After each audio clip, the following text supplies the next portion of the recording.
Suatu malam para sahabat kehilangan Rasulullah. Kemudian mereka mencari Rasulullah sampai ke lembah-lembah sekitar namun tidak ketemu. Sampai salah seorang sahabat mengatakan Rasulullah telah diculik.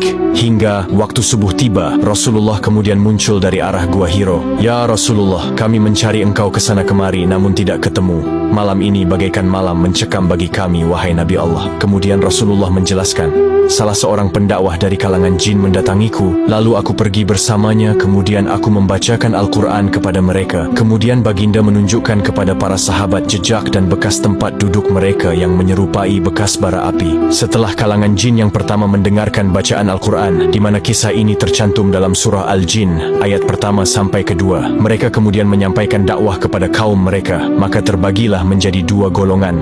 Golongan jin yang beriman, dan golongan jin yang kafir. Hingga suatu hari jin-jin yang beriman berbondong-bondong mendatangi Rasulullah agar bersedia membacakan Al-Quran lagi kepada mereka. Rasulullah berkata kepada para sahabat di Mekah, barang siapa di antara kalian memiliki keinginan untuk melihat jin, maka ia harus datang bersamaku malam ini. Malam itu tidak ada sahabat yang datang menemui Rasulullah kecuali Ibnu Mas'ud. Kemudian Rasulullah dan Ibnu Mas'ud lalu mendatangi sebuah bukit yang tinggi di Mekah. Kemudian Rasulullah membuat garis lingkaran dengan kakinya memagari Ibnu Mas'ud dan berpesan agar duduk dan tidak keluar dari garis tersebut. Lalu Rasulullah mulai membacakan Al-Quran dan seketika itu menjadi malam yang mencekam bagi Ibnu Mas'ud karena pada saat itu ia melihat makhluk yang tidak biasa ia pandang. Rasulullah dikepung oleh makhluk-makhluk yang tinggi hingga tubuh beliau hilang dari pandangan Ibnu Mas'ud. Setelah beberapa lama, makhluk-makhluk itu pergi berkelompok-kelompok seperti awan yang berbondong-bondong, tetapi masih tersisa sekelompok kecil dari mereka. Ketika fajar menyingsing, sekelompok kecil jin itu pun pergi meninggalkan Rasulullah. Kemudian Rasulullah mendatangi Ibnu Mas'ud lalu bertanya, apakah kamu tertidur?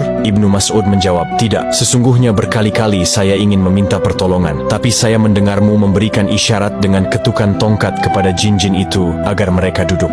Rasulullah berkata, jika kamu keluar dari garis itu, aku tidak dapat menjamin keselamatan kamu dari sambaran sebagian mereka.